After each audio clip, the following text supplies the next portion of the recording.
boa tarde a todas e todos. É uma alegria estar aqui mais uma vez no Paraná, nesta ocasião no Tribunal Regional do Trabalho da 9ª Região, aqui em Curitiba. Eu quero, neste momento, fazer uma saudação a todos os presentes. Eu faço na figura da desembargadora Marlene Terezinha Sugimatsu. É uma alegria muito grande, desembargadora, estar aqui nesta mesa, juntos, refletindo sobre essas questões.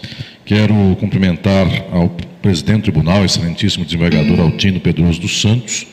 Também quero cumprimentar a desembargadora Ana Carolina Zaina. É uma alegria muito grande, desembargadora, estar aqui juntos, compartilhando este espaço, atual vice-presidente do Tribunal Regional do Trabalho da 9ª Região. E eu quero me permitir aqui fazer uma saudação especial ao excelentíssimo desembargador Ney José de Freitas. Dr. Ney Freitas, eu tenho alegria muito grande nestes anos todos em São Paulo, na Universidade de São Paulo, de acompanhar este ilustre paranaense, cuja projeção nacional é tão conhecida no campo do direito e fora do direito. E é uma alegria observar um ilustre desembargador, magistrado aqui do Paraná, com uma plenitude de vida, de sentimentos e de horizontes que me dão alegria e esperança nos juristas e no direito. Doutor Ney, mais uma vez revendo, eu quero dizer aqui da minha profunda satisfação em encontrar no seu nome, junto com todos os demais desembargadores aqui desse tribunal, desembargadoras, e em seu nome eu quero dizer das minhas esperanças no futuro do direito, na sua pessoa e na sua figura, que eu tenho a alegria de dizer, permita-me falar assim, de amigo. Portanto, é uma grande satisfação. Minhas prezadas e meus prezados, eu quero falar nesta tarde sobre ética, direito e magistratura.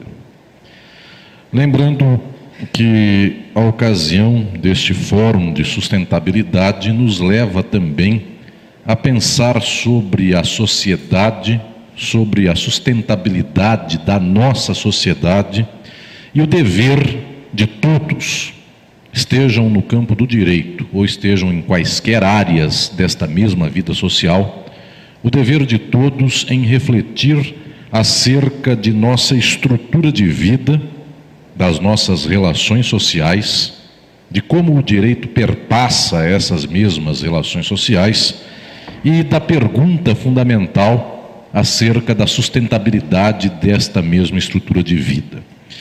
Eu gostaria de começar esta conferência aqui a todas e todos os presentes, dizendo que nós vivemos uma vida sustentável, faltando pouca coisa para uma plena sustentabilidade. Eu gostaria de falar assim. No entanto, doutora Marlene e todos os presentes, quero dizer, a minha reflexão começa exatamente do contrário. Nossa vida em sociedade é praticamente insustentável.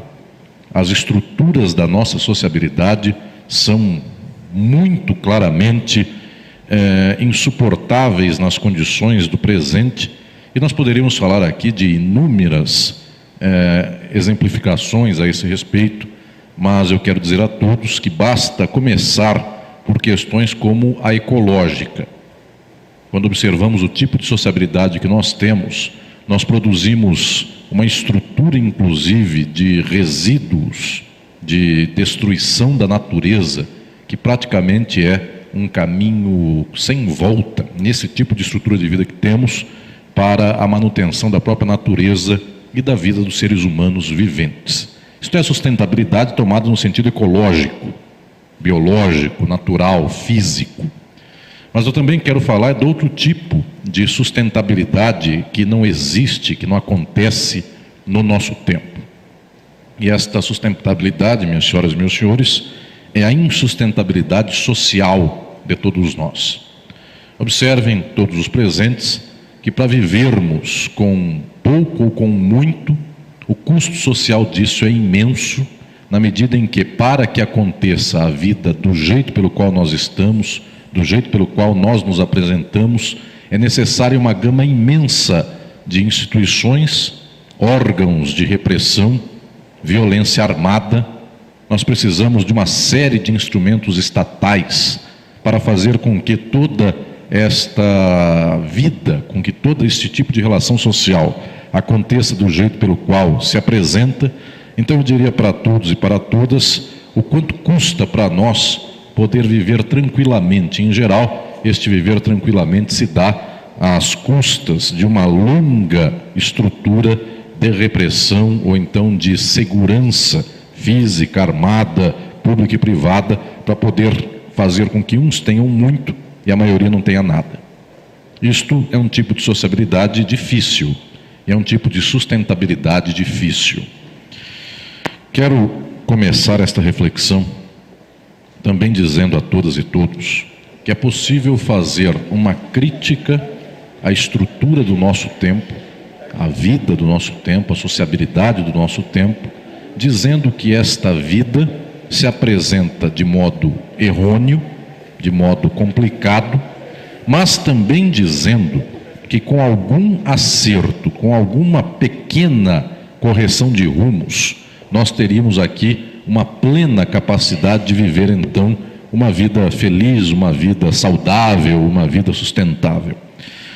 Eu também quero falar a todos os presentes que esta ilusão talvez seja uma das causas pelas quais nós gastamos muita energia para pouco resultado, porque quase sempre nós estamos cobrindo os remendos da nossa própria existência, quase sempre nós estamos tentando aqui fazer com que pequenos remédios curem os grandes males da sociedade e nós evitamos as questões extremas e também aqueles que são os remédios necessários para a transformação de nossa sociedade.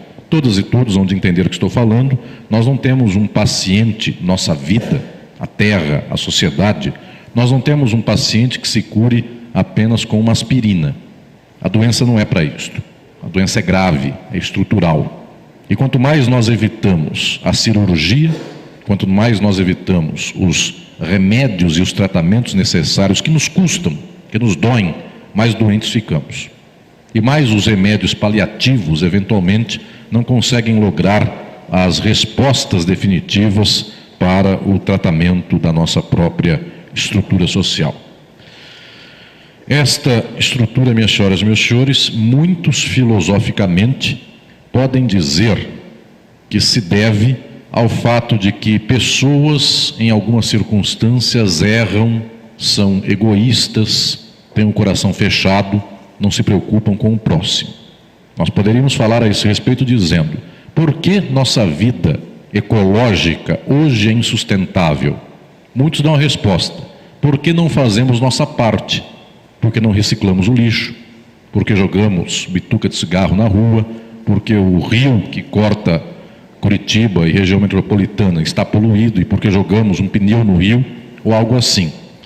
Meus prezados, é claro que há uma parcela sempre da culpa dos indivíduos nessa estrutura da nossa sociedade.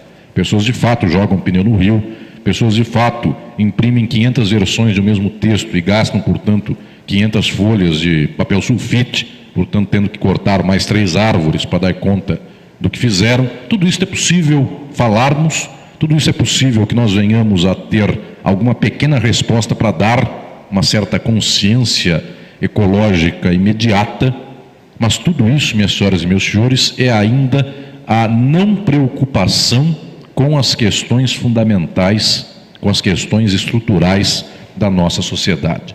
O fundamental, eu quero dizer aqui também a todos e todos, desde o início, é que vivemos em uma sociabilidade capitalista. E isso tem nome, e esse nome nos incomoda. E capitalismo, permitam-me dizer aqui a todas e todos, capitalismo nos incomoda como nos incomoda falar câncer. E não nos incomoda falar dor de cabeça. Não nos incomoda falar dor no dedão do pé. Porque de fato são dores tão pequenas que as pessoas até comentam com as outras: me dói o pé, me dói o dedão do pé, estou com uma dor no olho, porque fiquei lendo muito ontem à noite com a luz fraca. Essas dores nós contamos. Falar tristemente de um câncer, que às vezes sensibiliza tanto a vida de alguém ou de uma família, é mais difícil. Falar que falta consciência ecológica e, portanto, uma matéria na escola, uma disciplina na escola, para que o aluno aprenda a não tacar lixo no rio que corta Curitiba, isso é fácil. É a mesma coisa que dizer de dor de cabeça. Com um certo remédio se cura. Falar de capitalismo é difícil, porque na estrutura do capitalismo, de tal modo se põem as condições, de tal modo se põem as relações, que virtualmente todos nós estamos atravessados por isto. Quem tem, quem não tem, todas as estruturas da vida se põem nesse caminho. E eu quero dizer a todos e todas que o principal da nossa insustentabilidade social se deve ao fato de que a orientação do mundo, e não é porque haja uma central de inteligência no mundo, é porque as relações são estas. As nossas relações do mundo, a força dinâmica do mundo, é sempre em busca da acumulação de dinheiro. Este é o sentido da vida, este é o sentido da sociabilidade capitalista.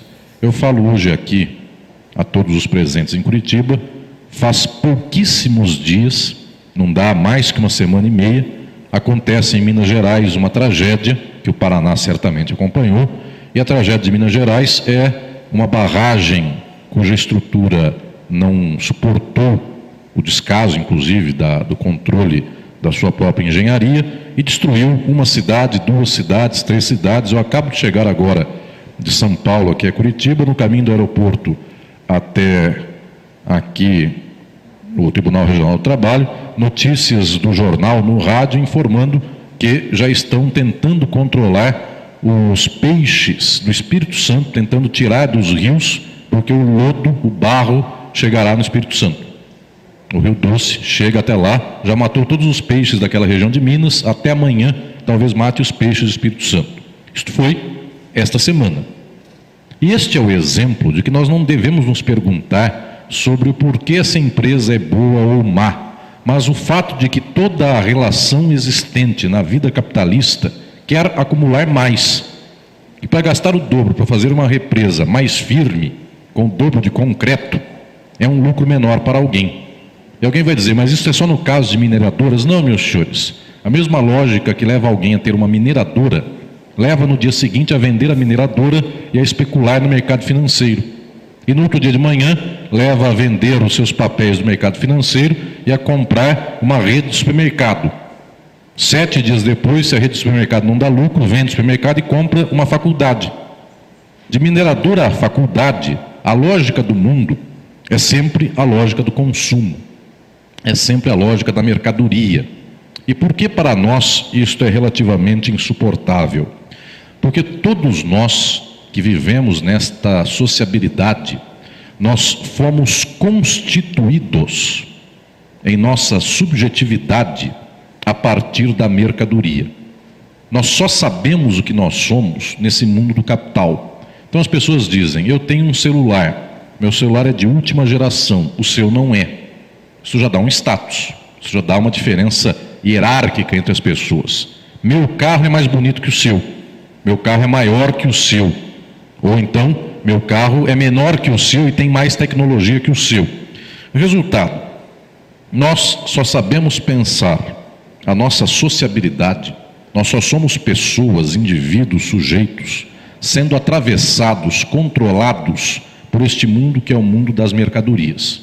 Então, uns valem mais, outros valem menos, uns ostentam mais, outros ostentam menos, exatamente porque este mundo é o mundo do capital. O capital não é distribuído igualmente para as pessoas. Nós sabemos aqui que, embora muitos tenham a ideia, muitos tenham o sentimento de que todos os seres humanos são iguais, a sociedade não opera assim. Por mais que alguns sintam, inclusive, que o outro é seu irmão, que a outra é sua irmã, nós não distribuímos a riqueza igualmente, nós não damos às pessoas as condições econômicas e sociais iguais a pessoas que eventualmente poderiam ser ótimas no campo jurídico, no campo do direito, e estão cortando cana, porque as condições de vida não levaram esta pessoa a poder estudar, a poder fazer uma faculdade. Outros estão no campo do direito e eventualmente não têm aptidão para aquilo, mas estão nesse campo porque as circunstâncias da vida levaram a isto. O fato é que nós vivemos um tipo de estrutura social na qual tudo o que temos ou não temos está medido pelo dinheiro, está medido pelo capital. Não foi sempre assim, o que não quer dizer que tenha sido melhor. Pode até ter sido pior, mas pior ou melhor foi diferente. Houve tempos do passado, e eventualmente os presentes sabem, que hoje o nosso tempo é praticamente todo ele dominado por relações capitalistas. Mas o passado foi menos. Nossos avós, bisavós, tinham mais tempo para conversar com a família, jantavam juntos, almoçavam juntos, dividiam comida com o vizinho, emprestavam açúcar quando o vizinho não tinha, conversavam com alguém do bairro que estava doente, visitavam seus domingos, faziam atividades em conjunto, um ajudava o outro, um era marceneiro, ajudava a consertar a casa do outro, outro era pintor, pintava a casa do outro. Esse tipo de relação social é anterior a esta sociabilidade capitalista. Hoje, quem precisa de um marceneiro, paga o marceneiro. Quem precisa de um pintor, paga o pintor. E quem precisa falar, paga alguém para escutar. E muitas vezes é exatamente isso, pagar para alguém que possa escutar. E para que alguém possa nos escutar, a gente manda uma mensagem de WhatsApp. Então também precisa pagar a internet, precisa pagar um celular que comporte o WhatsApp. Resultado, para tudo temos que pagar. Então vai pensar uma pessoa, um indivíduo, eu preciso pagar um celular para que alguém escute uma mensagem minha, dado que eu não vou à casa dele, bater na porta, perguntar se ele quer me escutar. Muito bem, meu tempo deve estar orientado para fazer certas coisas, para estabelecer certos passos na minha vida que me levem a ter dinheiro para comprar um celular. E isso, meus senhores, é a vida de todas as pessoas. Nós não estudamos o que nós gostamos. Nós estudamos o que é um dever profissional nosso, porque nos paga. Então, quanta gente seria boa em arte, pintura, escultura, música, e, no entanto, está estudando processo penal? Quanta gente seria boa em esporte e está decorando qual o prazo do agravo? Porque é o que se paga. Ninguém está pagando para alguém pular corda, ou não se paga muito para isso, mas tem-se a expectativa de que se paga mais para quem sabe qual é o prazo do agravo. Daí que nós temos 1.300 faculdades de direito no Brasil, porque há 1.300 instituições nos quais milhões de pessoas depositam a esperança de que, aprendendo aquilo, pagam melhor para elas. E quero também dizer a todos, quando éramos crianças, eu falo uma plateia de maioria do mundo jurídico, quando éramos crianças, as crianças dizem o seguinte: que vai ser quando crescer? Médico, vou construir casa. A menina fala, vou ser decoradora, quero fazer o castelo da Barbie em tamanho enorme. O menino, aos 7 anos de idade, quer ser jogador de futebol, quase todos querem ser, outros querem ser jogadores de vôlei, eventualmente, algo assim. Tudo isso é sonho que as pessoas têm, tudo isso é horizonte que as pessoas têm. No entanto, minhas senhoras e meus senhores, estes sonhos, estes horizontes que se apresentam para todos nós, é muito raro que nós vejamos o direito estar presente nesses sonhos, porque eventualmente eles se apresentam neste quadro, os campos do direito, mas nunca pelas estruturas, nunca pelas relações que nós temos depois, na vida adulta, depois no quadro da nossa existência, como sendo, ministro Joaquim, boa tarde, uma alegria. Nós não temos, de fato, estes sonhos de criança transplantados para o campo jurídico. Vejam, aos 7 anos de idade, quando se sonha em ser médico, ninguém vai dizer o seguinte: sonho em despachar autos processuais, sonho em fazer agravo. Aos 7 anos de idade não há esse sonho.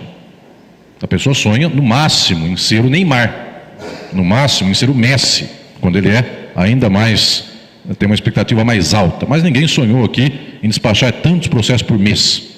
Portanto, é quase difícil para os seres humanos projetar esta subjetividade de criança na subjetividade de adulto. Porque, de fato, minhas senhoras e meus senhores, nossa subjetividade vem sendo sempre, e cada vez mais, atravessada por toda a estrutura do próprio capitalismo. Então nós pensamos exatamente naquilo que nos paga. E, portanto, a partir daí, ao invés de fazer educação física, e o Brasil podia ter 2.000 faculdades de educação física, tem 1.300 de direito, e tem 300 de educação física. E o povo gosta mais de futebol do que propriamente de agravo, e, no entanto, o agravo paga mais do que estar em escolinha de futebol. Por causa disso, o direito está orientado quase sempre a estas questões do próprio capital. Que isso tem a ver com ética, que isso tem a ver com sustentabilidade, que isso tem a ver com a estrutura da nossa própria sociabilidade presente. Tem a ver, meus prezados e minhas prezadas, com o fato de que alguns imaginam que com um pouquinho de correção de rumos, nós mudamos um pouquinho também a sociedade. Isto é uma verdade. Se conscientizássemos as crianças a não poluírem os rios estavam menos poluídos. No entanto, esta construtora, esta mineradora de Minas Gerais, que fez desabar por lá uma barragem, ainda que todas as crianças de Minas, nenhuma, nos últimos 30 anos, tenha atacado um papel de bala no rio, o rio destruiu cidades, todas elas, e não é por causa de todas as crianças juntas, que também não tiveram essa educação, e no meio dessa água e dessa lama teve papel de bala, mas não foi o papel de bala o problema ecológico da sociedade. O problema ecológico da sociedade é que nós olhamos para uma montanha, e ao invés de dizermos o seguinte: essa montanha marcou a infância de tanta gente no Brasil, essa infância aqui de todo mundo olhando para essa montanha, lá tem passarinho, lá tem água que dessedenta as pessoas, lá tem condições de ver animais em um estado pleno de existência, lá tem tudo isto. Alguém olhou para a montanha e falou: a montanha está registrada no cartório de imóveis da cidade tal, no nome meu. Nessa montanha, mandei alguém fazer uma pesquisa, lá tem ferro. Muito bem. Quanto vale o ferro da minha montanha? Não sei quantos milhões de dólares. Muito bem. Todo mundo adora a montanha, lá tem passarinho, lá tem água, mas é minha, e essa montanha eu vou destruir de ponta a ponta, vou deixar um saldo ecológico horrendo, só que eu vou levantar daí 9 trilhões de reais, no prazo de não sei quantas décadas. Muito bem, este é o fim de uma montanha. Para isso, inclusive, o próprio Carlos Drummond de Andrade já fez versos da sua cidade natal, que tinha uma montanha, a montanha foi destruída porque ela virou ferro, que está hoje em tantos países do mundo, muito pouco está aqui no Brasil, mas a maioria está pelos países do mundo.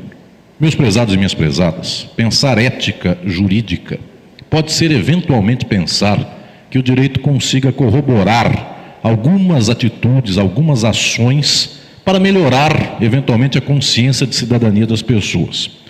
Eu não estou aqui trazendo uma reflexão contra isso, inclusive estou trazendo uma reflexão a favor disso, para que nós possamos juntos avançar nesse caminho. É preciso ampliar os espaços da conscientização política, é preciso fazer com que a cidadania cotidiana venha também a ser majorada, seus institutos possam, de fato, ser arraigados na sociedade, mas venho dizer mais: nossas formas sociais, elas são a insustentabilidade estrutural. E estas aqui, meus prezados e minhas prezadas, quase que o direito não dá conta de transformá-las, quase que o jurista não dá conta de entendê-las em favor de sua transformação. E eu digo aqui o quase, porque o jurista, não por ser jurista, mas por ser alguém da sociedade, por ser alguém que está aqui também arraigado nesta mesma vida de todos os demais, é um elemento participante dessas mesmas estruturas. E com a consciência, com a possibilidade de entendimento que tem o jurista, ele deve estar aqui ao lado de todos aqueles e todas aquelas que possam lutar pela transformação desta sociabilidade.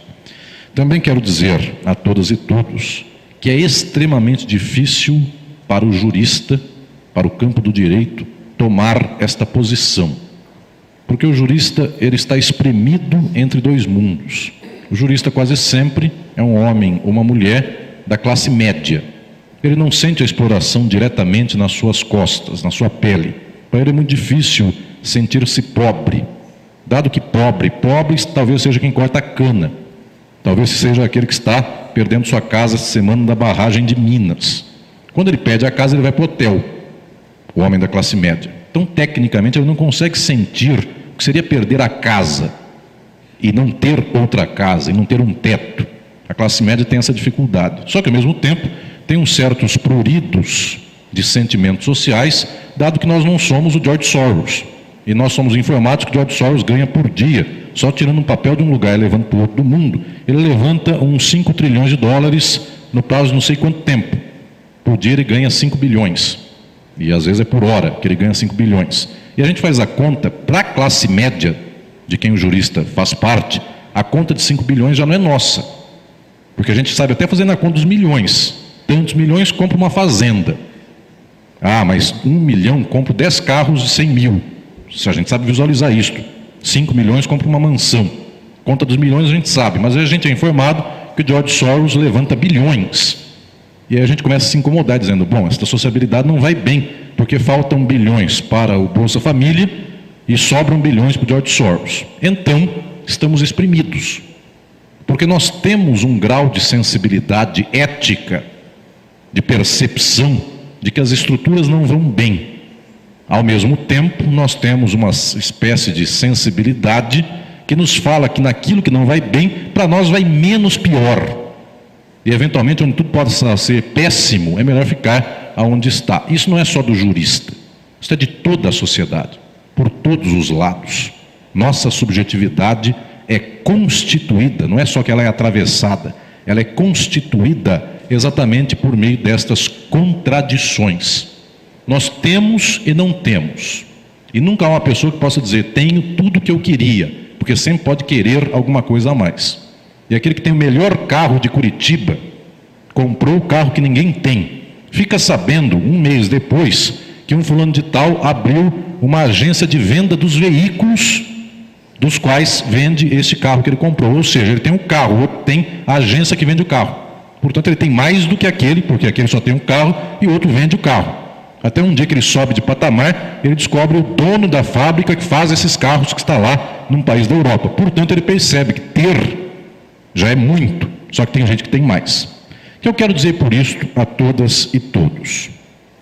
Nós devemos imaginar, devemos pensar que o plano da nossa sociabilidade é constituído subjetivamente por desejos que são bombardeados todos os dias para todos nós. Nós desejamos coisas. Quando eu falo de carro, nós só sabemos que existe um carro maravilhoso, porque alguém nos mostrou uma foto numa revista, porque alguém viu num tal local, porque saiu numa rede social. Então as pessoas desejam, e esse desejo é sempre muito bem bombardeado. Nunca aparece um carro muito bonito com alguém feio do lado. É sempre o melhor carro, mais bonito com a pessoa mais bonita, e a pior pessoa, a mais feia, no pior carro, ou sem carro. Portanto, para nós, a associação imediata é de carro e beleza. Como nunca alguém fez propaganda de cerveja trazendo pessoas feias, sempre são as pessoas mais bonitas possíveis. Muito bem, nós somos bombardeados pelo desejo. Ao mesmo tempo, no nosso campo jurídico, falo isso para os meus alunos lá da USP, em São Paulo, nós temos também condições pelas quais o nosso desejo é sempre estruturado por condições ou por termos que são jurídicos. Porque o mesmo desejo que tem alguém de ter o melhor carro, tem também um menino de 16 anos, que talvez nem veja a propaganda do carro, ele não sabe nem repetir a marca do carro.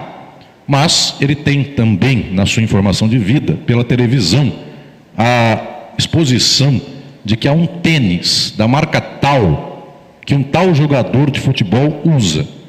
Laranja, verde, brilha, tem uns cadarços diferentes, etc. e tal. Esse tênis custa R$1.000. E esse jogador de futebol fez a propaganda desse sapato, desse tênis, ao lado de uma moça muito bonita. E esse menino, que mora numa favela em São Paulo, tem 16 anos de idade, quer um tênis, nunca vai ter. Um dia ele vê uma vitrine de uma loja, uma vidraça, onde não tem nenhum segurança lá dentro. É sábado para domingo de madrugada, 3 da manhã, está com uma pérola na vidraça, pega um tênis, vai para casa. Antes de chegar em casa, está o direito e está o Estado. Bem, aí tem policial, delegado, promotor, juiz, desembargador.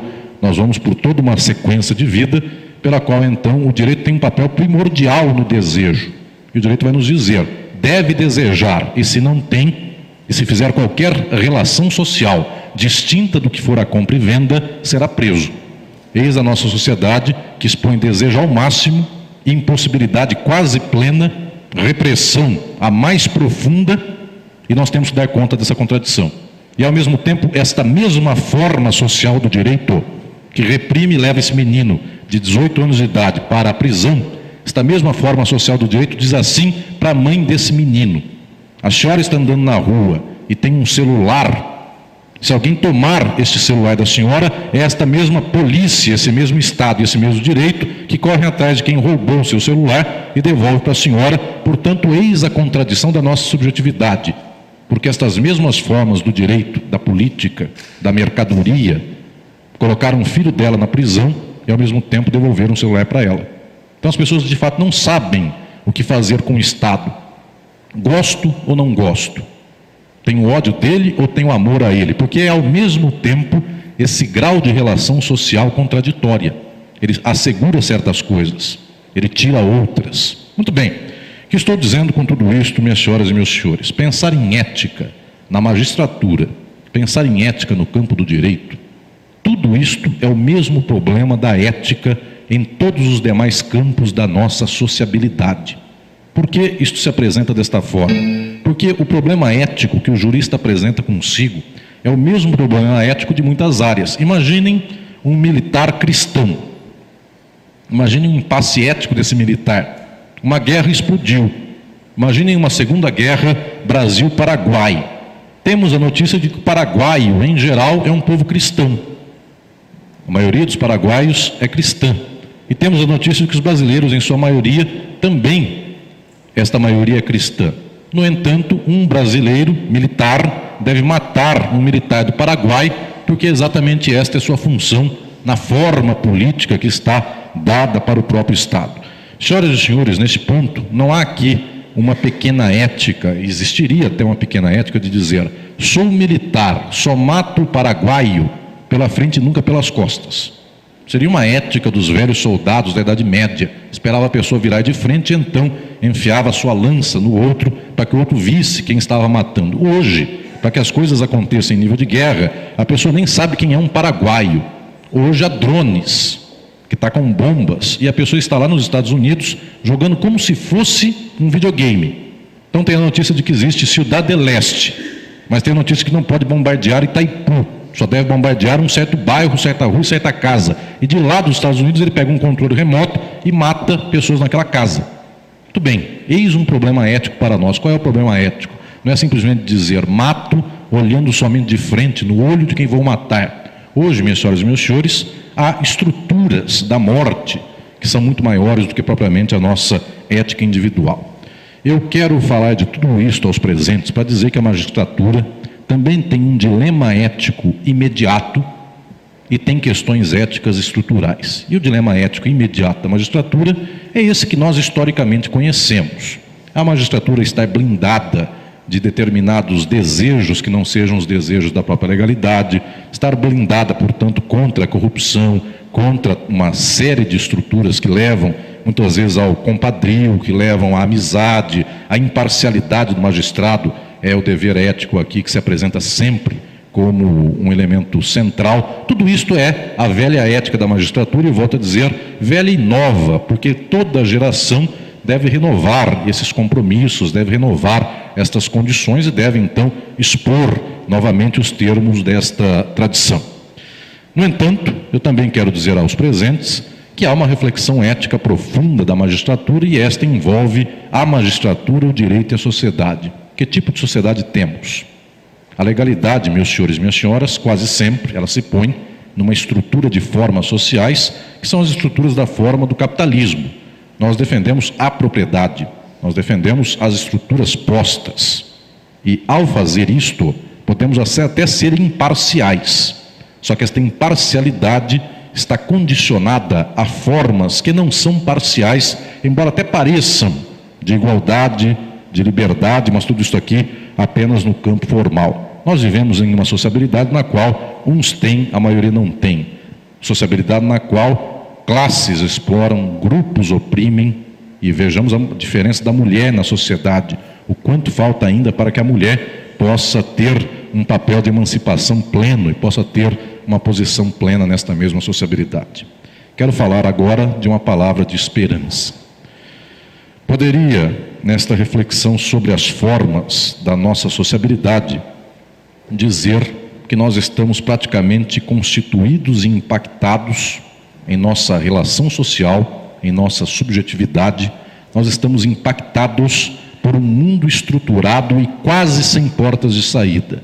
Mas agora eu quero falar das portas de saída. E elas se devem ao fato de que a nossa sociabilidade é estruturada em exploração, opressão, portanto, sangue que escorre de muita gente suor e lágrima. É por causa disso que existe um estoque de energia imenso em todas as sociedades do mundo. Pessoas que não tiveram condições e que têm muita esperança. Pessoas injustiçadas e que esperam justiça. E essas vozes muitas vezes estão ocultas, elas não falam.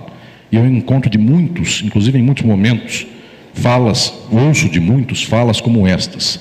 Vivemos um quadro de regressão social, vivemos um quadro de extremado conservadorismo, vivemos um quadro onde há pessoas hoje que declaram falas, que fazem práticas que parecem até fascistas.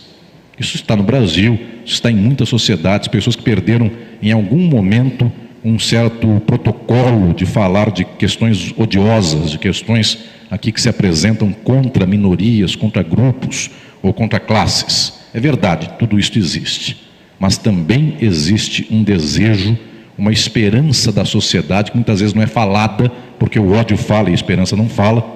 Ninguém se ocupa, inclusive, a pegar uma página de internet, a comentar uma notícia de um site de internet, dizendo: eu espero que o mundo seja outro e não este. As pessoas em geral comentam na página de internet que odeiam tal pessoa, que odeiam tal coisa. Então o ódio é sempre mais presente do que a esperança, mas a esperança aí está. O mundo é de injustiça e bilhões de pessoas desejam justiça. Também quero dizer aqui a este público da magistratura paranaense, da magistratura brasileira, ministro Fachin, aqui presente nesta tarde de hoje, também quero dizer que há um coração batendo em todo o campo do direito por muita gente que também não quer a vida jurídica simplesmente como se fosse a boca de uma legalidade que aí está e que simplesmente tem a nos dar a ordem tal qual ela se apresenta. Há coração batendo. Vejam, um fórum de sustentabilidade, de cidadania e justiça, e melhor, um terceiro fórum de sustentabilidade, é sinal que já houve 2, e estamos aqui colhendo, portanto, uma semente plantada já com sucesso. Isto é prova de que nós não queremos no direito simplesmente repetir técnica jurídica, que é até o nosso arroz e feijão do dia a dia, mas nós queremos mais. Quem somos nós nesta sociedade e o que podemos fazer nesta mesma sociedade? São sementes que se lançam e que são colhidas depois de décadas, muitas vezes, algumas depois de séculos. Quero concluir esta reflexão com todos, lembrando um nome que faz uma semana e meia, a OAB Federal prestigiou com o título de advogado. Título tão singelo. Faz uma semana e meia, a OAB Federal deu o título de advogado a um homem do século XIX. Pela primeira vez na história deram uma carteira de advogado retroativa. Muito bem, este homem chamava-se Luiz Gama, negro, que estudou uns dias na faculdade onde eu me formei, onde dou aula, a Faculdade do Largo São Francisco. Este negro foi o primeiro negro que era escravo, liberto, a entrar por lá e estudar. Seus colegas, todos brancos, filhos de donos de escravo, filhos de fazendeiros e só ricos estudavam naquela faculdade no século XIX. No século XXI não só, mas quase todos, então tem uns 3 de exceção, mas naquele tempo eram 100%. Muito bem, estes filhos de brancos, donos de escravo, expulsaram Luiz Gama no 5º dia de aula da faculdade. E este Luiz Gama, por toda a vida que aprendeu direito na raça, que aprendeu direito por saber, um dia após o outro, menino brilhante, negro, ele libertou 1, 2, 3, 4 e foi dedicando ação por ação nos tribunais de São Paulo e do Brasil. Ao final da vida, deve ter libertado milhares de seres humanos. Só que era rábula, porque tudo que ele fez não tinha validade de advogado. E a OAB, faz uma semana e pouco, deu a ele retroativamente esta consideração de advogado. Muitas vezes o justo está naquele que nem o título de advogado tinha, que nem uma graduação tinha. E muitas vezes demora um século e pouco, quase um século e meio, para olharmos para o passado e descobrir quem era o justo. Senhoras e senhores, este momento da reflexão sobre sustentabilidade ética na magistratura e no direito, talvez nos sirva para demonstrar que os grandes caminhos de luta, de resistência, de transformação da sociedade estejam naqueles que estão corroborando para uma grande transformação social e que talvez em momentos como o nosso, ou talvez na nossa própria história de vida, não venhamos a ver o resultado desta semente frutificar.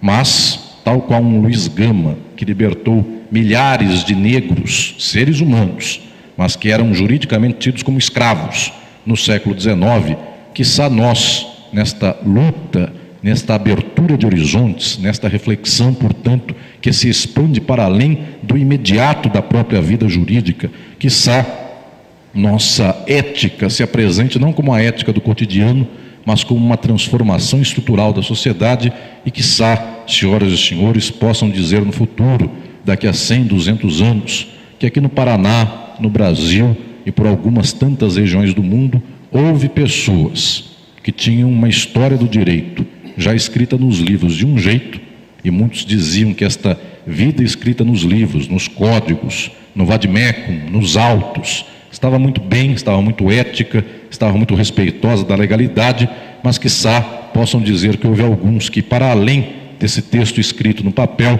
pegaram a folha em branco e escreveram nova história, uma história justa, transformada e, portanto, mais sustentável. Muito obrigado.